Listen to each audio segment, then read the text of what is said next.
Meus amigos, o assunto que nós estamos tratando é sobre a coligação de Israel. Todas as tribos vão voltar sob a direção do Pai. Todas as tribos que que foram cada um colocada num lugar. E as 10 tribos é uma dessas. Elas retornarão também, e vamos entender. Quando Salmanasar conquistou o reino de Israel, cerca de 721 a.C., mais ou menos, ele levou cativas à Assíria, as 10 tribos que constituíam aquele reino.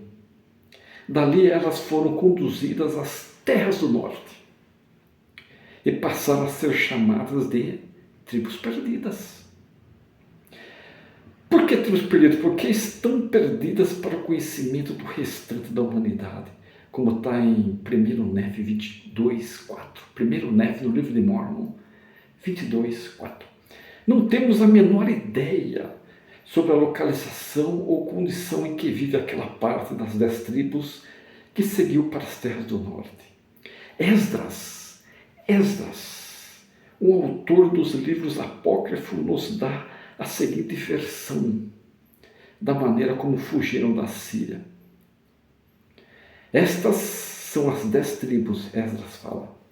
Estas são as 10 tribos que foram levadas cativas de sua nação na época do rei Oséias, a quem Salmanasar, rei da Síria, levou cativas, transportando-as sobre as águas. E assim elas foram habitar em outra terra. Eles, porém, concordaram entre si em separar-se daquele povo pagão. Vamos separar daquele povo pagão. E seguiram um lugar mais distante, onde nunca o ser humano havia habitado, para que lá pudessem observar os seus estatutos, as suas leis, os quais nunca haviam guardado em sua própria nação. E eles atravessaram o Eufrates.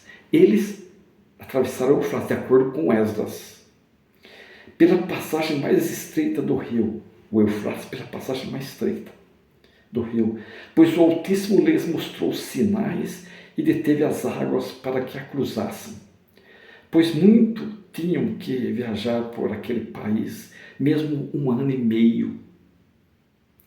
E essa região é chamada Assarete, isso é de acordo com Esdras. E ali eles habitaram até os últimos tempos. E agora, quando começaram a retornar, o Altíssimo deterá de novos mananciais para que possam passar. O relato encontrado no livro de Mormon de uma família única, dessa mesma casa, de sua rebeldia e arrogância perante Deus, de suas discórdias internas e feudos familiares, receamos um exemplo em pequena escala do que provavelmente deve ter acontecido à vasta multidão de israelitas que por muitos meses realizou a tediosa jornada rumo às terras do norte. As 10 tribos perdidas não estão perdidas para o Senhor, não estão. Durante a viagem que fizeram ao norte, elas foram conduzidas por profetas e líderes inspirados. Eles tiveram Moisés e um Leí. Foram guiados pelo Espírito de revelação, guardaram a lei de Moisés e levaram consigo as leis e julgamentos que o Senhor lhes dera em épocas passadas. Eles eram ainda um povo peculiar centenas de anos depois. Pois o Senhor ressuscitados os visitou. Lembra que fala que ele visitou a América? Logo após a ressurreição dele, visitou as tribos perdidas. Ele visitou eles e ministrou neles. Eles têm registros também. Tá? 3 Nefe 16, de 1 a 4. Você pode ler lá 3 Nefe 16, de 1 a 4. Obviamente, ele os ensinou de idêntica forma, ele lhes deu as mesmas verdades proclamadas a seus discípulos em Jerusalém. Ele quem? Jesus Cristo. e no continente americano, aqui também entre os nefitas. No devido tempo, as tribos perdidas de Israel retornarão no devido tempo do Senhor, vindo receber as bênçãos junto dos filhos de Efraim. Junto dos filhos de Efraim. A grande coligação terá lugar sob a direção do presidente da Igreja de Jesus Cristo dos Santos dos últimos dias, pois ele possui as chaves para tanto. As chaves são o direito de presidência, o poder de dirigir, e por meio desse poder as tribos perdidas retornarão com seus profetas e suas escrituras, para mesmo aqui em Sião serem coroados de glória pelas mãos dos servos do Senhor, mesmo os filhos de Efraim.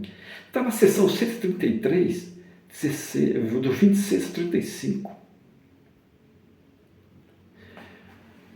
Esse é o canal da coligação e é necessário que elas voltem, porque elas foram para o exílio, foram levadas por Salmanasar, e Esdras dizem que elas guardavam as leis, que elas não guardavam no próprio país. Elas se distanciaram daquele povo pagão. Se inscreva, tá? Se inscreva.